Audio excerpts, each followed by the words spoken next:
I was working with this brand that'd been in the business for maybe a couple of years, maybe 3 years, and they were trying. So we were collaborating to try. Our goal was to increase their lifetime customer value. Right. So great metric to increase, by the way, because you increase the lifetime customer value, it just everything on all levels gets more profitable. The customer's always right. Exactly. And same amount of customers, you increase the lifetime customer value, and you are just increasing your product, your profitability exponentially. So this was the goal. And so what we decided to do was pick 5 of their most loyal customers, right? So these were the customers with the highest lifetime customer value. And so what we were able to track down with the help of the founder was these 5 different people that had bought in excess of 5 times, some of them as many as 10 times. So these are super fans, right? If there was ever a super fan customer, it was these guys. Yeah, and for some of them even went as far as to buy the same product multiple times. That's right. Dope. Not because they needed it, but because they love the brand and they love what they were doing that much. Okay. So these were super fans. Am I painting the picture, right? They're crazy. So anyway, we love crazy though. Yeah, that's right. We love crazy, right?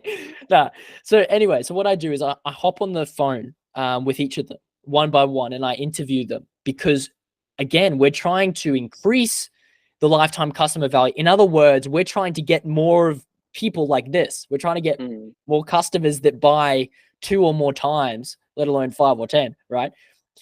And so I get on the phone with these guys and interview them. And so the goal here is to discover what the common string here, what the common trait is, right? Because it wasn't immediately obvious. It was really weird. And you go to like search customer avatar, right?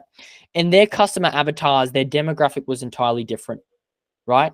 And this is the general advice for branding is to, like, go get yourself a customer avatar, and it'll have marital status, and it'll have age, and it'll have where they live, income level, like these metrics like this, right? These people were, like one of them was like 18, another one was 30, another one was 40. It's like, okay, 18 and 40, like it's not, I don't know if that metric's checking out.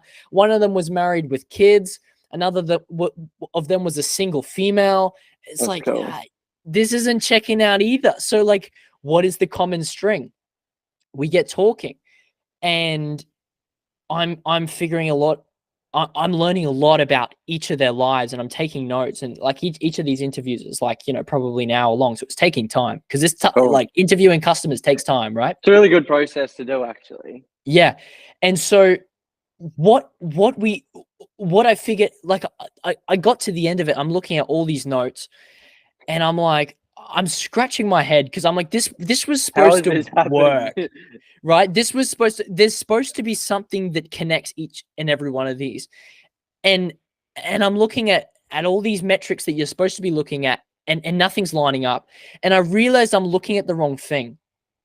I realize I'm looking at the wrong thing because in their discussions, when they start talking about their interests, their hobbies, their passions, what they love in life, what drives them to get up out of bed in the morning, that one, what drives them to get out of bed in the morning, what things are integral to who they are, how they introduce themselves at a party, right? Yeah. These things were hidden in the notes.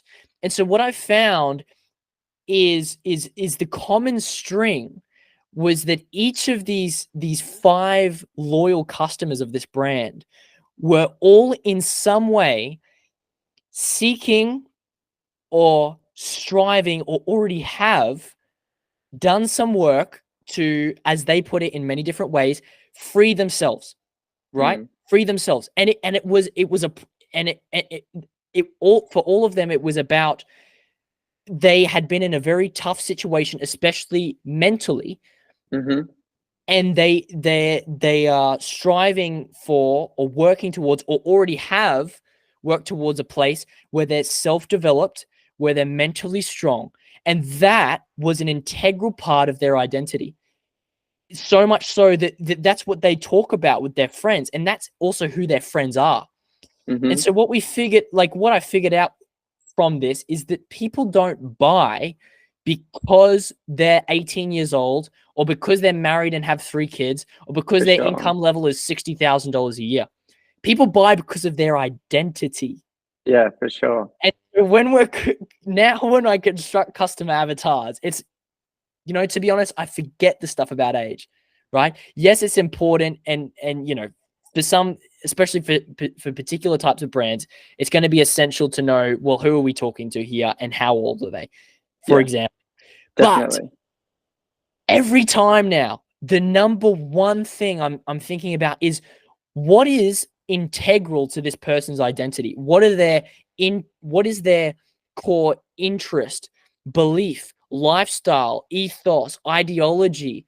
It could be any one of those things, right? What is the thing that's integral to their lifestyle? And the funny thing is, because people buy because of identity, when a brand represents and reflects that identity back onto their customers, and they recognize that, I go, I really relate with this brand, I resonate with it. Yeah. That's why they would be so loyal to buy again and again and again. It's not because the product was better than everyone else, although it was good. And it's not because the marketing really caught their attention, although it did.